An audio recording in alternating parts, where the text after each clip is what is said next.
ঘোড়ার গোশত খাওয়া জায়েজ না নাজায়েজ এই সংক্রান্ত একটি প্রশ্নের উত্তর আমরা প্রকাশ করেছিলাম।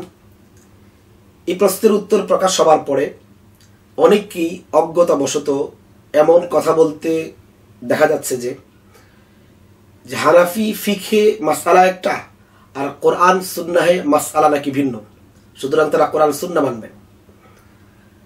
এর মানে বক্তব্যটা এমন যে কোরআন সুন্নাহ এর মাসআলা এক আর হানাফি মাযহাবের মাসআলা ভিন্ন। অথচ আমাদের এই ভাইয়েরা জানেন না যে ফিকহে হানাফি হলো কোরআন এবং সুন্নাহের একটি সারনির্যাস মাত্র। ফিকহে হানাফিতে যে সকল মাসআলা মাসাইলগুলো বলা হয়েছে এগুলো মূলত কোরআন এবং সুন্নাহের মাসআলাই। ইমাম আবু হানিফা রাহমাতুল্লাহি আলাইহি ঘোড়ার গোশত খাওয়াকে মাকরু বলেছেন। এটি কি তার ব্যক্তিগত মতামত নাকি এর পক্ষে কোরআন এবং হাদিসের মাঝে আছে, এবং এটি কি শুধুমাত্র তারই মতামত নাকি সাহাবায়ে কেরামের মতামত আছে? আমরা খুব সংক্ষেপে এই বিষয়টা দেখব।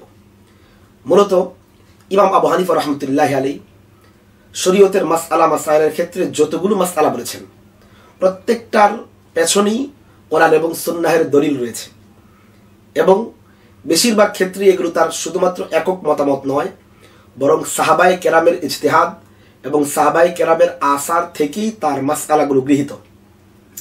যেমন তিনি যে ঘোড়ার গোশত খাওয়াকে মাকরু বলেছেন এটিও তার নিজস্ব বক্তব্য নয়, বরং কোরআন হাদিস থেকে গৃহীত এবং সাহাবায়ে কেরাম থেকে গৃহীত। কোরআন কারীমের সূরা নাহলের ৫ নম্বর আয়াতের মাঝে আল্লাহ তাআলা ইরশাদ করেছেন, ওয়াল আনআম খালাকাহা লাকুম ফিহা দিফউন ওয়া মানাফিউ ওয়া মিনহা ইয়াকুলুন। এই আয়াতের মাঝে আল্লাহ তাআলা বলেন যে চতুষ্পদ জন্তু এগুলোকে আল্লাহ তাআলা সৃষ্টি করেছেন, তোমাদের জন্য এতে রয়েছে শীত বস্ত্র এর উপকরণ, এতে রয়েছে অনেক উপকারী এবং এগুলোর অনেকগুলোকে তোমরা আহার করো। এই আয়াতের দুই এক আয়াত পরেই ৮ নম্বর আয়াতের মাঝে আল্লাহ তাআলা ইরশাদ করেছেন সূরা নাহলে, ওয়াল খাইলা ওয়াল বিগালা ওয়াল হামিরা লিতারকাবুহা ওয়া যিনাতুন। যে আল্লাহ তাআলা বলেন যে খাইল তথা ঘোড়া, ওয়াল বিগাল তথা খচ্চর, ওয়াল হামির তথা গাধা, এই তিনটা প্রাণীর কথা উল্লেখ করে আল্লাহ বললেন লিতারকাবুহা ওয়া যিনা, এগুলোকে সৃষ্টির কারণ হলো যেন তোমরা এদের উপর আরোহণ করতে পারো এবং এগুলো তোমাদের শোভা বর্ধন করে। এই আয়াতের মাঝে যেহেতু গাধা, খচ্চর এবং ঘোড়াকে খাবার কথা বলা হয়নি, এই জন্য বোঝা গেল আয়াতগুলো গাধা, খচ্চর এবং ঘোড়ার খাওয়ার অনুমোদন দেয়নি। হাদিসের মাঝে পরিষ্কার শব্দে এসেছে, হযরত খালিদ বিন ওয়ালিদ রাদিয়াল্লাহু তাআলা থেকে বর্ণিত, নাহা রাসূলুল্লাহ সাল্লাল্লাহু আলাইহি ওয়াসাল্লাম আন লুহুমিল খাইলি ওয়াল বিগালি ওয়াল হামিরি। যে রাসূল করিম সাল্লাল্লাহু আলাইহি ওয়াসাল্লাম ঘোড়া এবং খচ্চর এবং গাধা খেতে তিনি নিষেধ করেছেন। হাদিসটি বর্ণিত হয়েছে সুনান ইবনে মাজাহ 3198 নম্বর হাদিস, এবং সুনানে আবু দাউদের 3790 নম্বর হাদিস, এবং সুনানে নাসাইর 4331 নম্বর হাদিস, আল মুআজামুল কাবীর লিত-তাবরানী 3826 নম্বর হাদিস, সুনানে দারাকুতনির 4769 নম্বর হাদিস সহ আরো একাধিক হাদিসের কিতাবের মাঝে এই হাদিসটি বর্ণিত হয়েছে, যেখানে পরিষ্কার শব্দে এসেছে রাসূল করিম সাল্লাল্লাহু আলাইহি ওয়াসাল্লাম ঘোড়ার গোশত খেতে, গাধার গোশত খেতে, খচ্চরের গোশত খেতে নিষেধ করেছেন।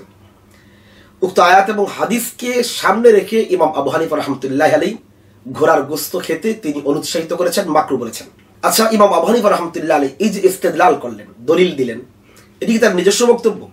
না, তার বক্তব্য নয়, বরং এটি হযরত ইবনে আব্বাস রাইসুল মুফাসসিরিন যাকে বলা হয় তিনি এই ইজতিহাদ করেছেন। তার ক্ষেত্রে আসছে যে আন্না ইবনে আব্বাস রাদিয়াল্লাহু তাআলা আনহু কানা ইয়াকরাহু লুহুমাল খাইলি ওয়াল বিগালি ওয়াল হামিরি। হযরত ইবনে আব্বাস রাদিয়াল্লাহু তাআলা নিজেই তিনি ঘোড়া, খচ্চর এবং গাধার গোশত খাওয়াকে মাকরুহ মনে করতেন। ওয়া কানা ইয়াকুল, তিনি যে মাকরুহ মনে করতেন দলিল কি দিতেন? তিনি দলিল দিতে গিয়ে বলতেন ক্বালাল্লাহু জাল্লা সানাউহু, যে আল্লাহ রাব্বুল আলামিন বলেছেন ওয়াল আনআমা খালাকাহা লাকুম ফিহা দিফউন ওয়া মানাফিউ ওয়া মিনহা ইয়াকুলুন। এই আয়াত পেশ করে তিনি বলতেন ফাহাদিহি লিল আকলি, যেগুলো হলো খাওয়ার জন্য।